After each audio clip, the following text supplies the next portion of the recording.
The Navajo term is hojo, and that is translated as walking on your life path in harmony and beauty with everything around you. When applied to surgery, it is the concept of being very respectful of a person while they're asleep, of their whole being and body. I truly believe Lori does walk in beauty. She's a strong woman, but she's also has this gentle spirit. And she's had to be a strong woman given the pathway that she had chosen. I grew up in Crown Point, New Mexico. It is a town on the eastern edge of the Navajo Reservation. Growing up on the reservation has many challenges. Sometimes not having enough teachers, not having enough resources and supplies. I read like crazy. I read books because my mind was hungry for more information and to know more and to understand more. So Lori was an incredibly bright, determined, focused student who was just naturally inquisitive, but in an environment that didn't have lots of enrichment resources or activities. Her parents hadn't gone to college. I think they probably supported her in her aspirations, but didn't have an insider's view of what going to college might mean. But there was some door crack that opened when I saw a student that was Navajo at Princeton. And it really gave me the idea that maybe I could go for something bigger. And so I applied to Dartmouth.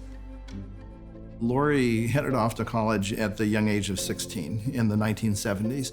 And at that point in time, when you think generally about American society and the place of American Indian people within that, were practically invisible. And I took my first science course, a chemistry course, and I got a C- in that, and followed rapidly by a calculus grade of D.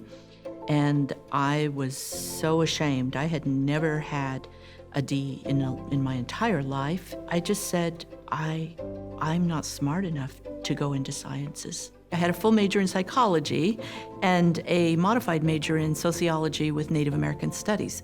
After I graduated, I took a job as a research assistant in a neurobiology laboratory with University of New Mexico with Dr. Gary Rosenberg. One day, he said to me, "Have you ever thought of going to medical school?" And I blushed and put my head down because I remembered those bad grades.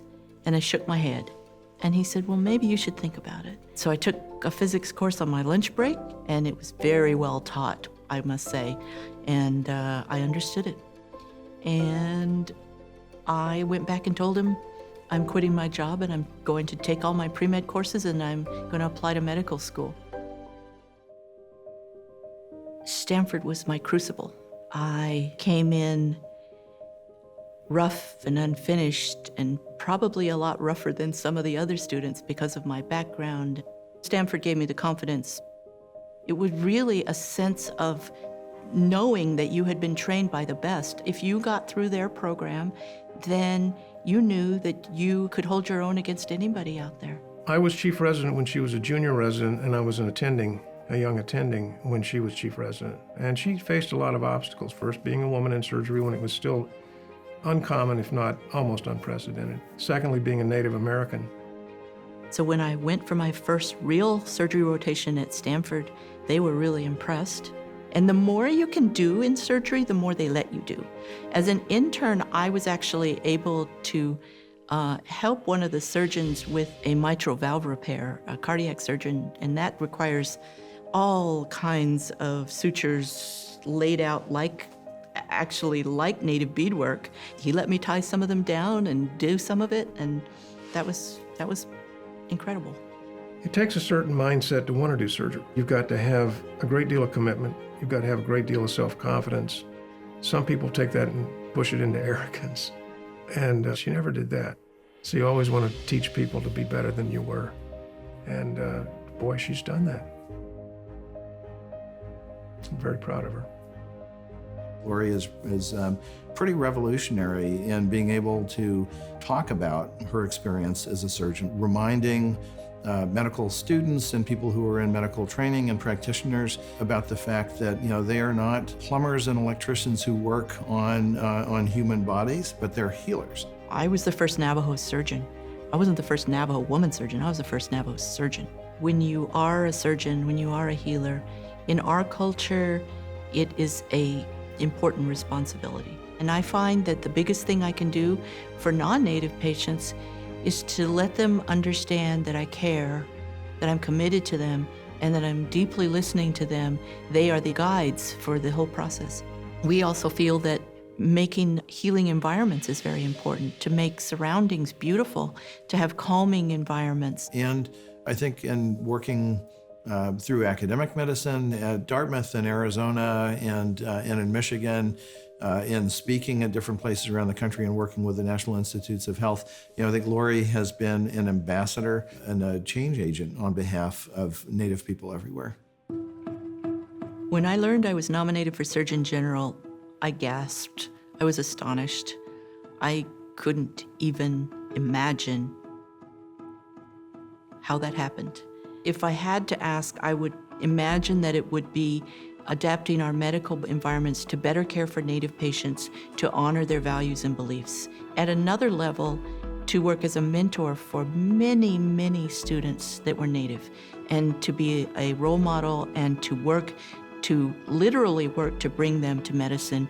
When I became a surgeon and then I wrote the book, I've heard from countless Native American students who said, I never would have dreamed of doing something like this if I hadn't read your book, and now I am dreaming of doing this. As I read the book, it was a turning point in how I saw medicine, and it validated for me, because of Lori's narrative of the healing arts, how medicine should be practiced. She's a woman from a humble background with a difficult life story, with talent, with grit, with will, with heart, with a will to give back, not only to her own community where she came from, but to a much broader community as well. Lori's approach in medicine has been transformative, and she lives that by example. And years ago, we didn't feel like we belonged, but the landscape has changed. We belong as healthcare providers in our society, treating our people. So I think that's a message that Lori would convey. If someone went back in time and whispered in the ear of this 6-year-old Navajo girl on the dusty streets of Crown Point, New Mexico, someday you're going to be nominated to be the Surgeon General, I would love to see the expression on the face of that 6-year-old. But I think that the potential that Lori had at that point in her life was already present. Thank goodness there were people along the way who nurtured that and cultivated that and interrupted her life and the plans that she might have had at particular moments to say, you know what, I think you can do this. I think you should do this. And then she had the boldness to go and do it.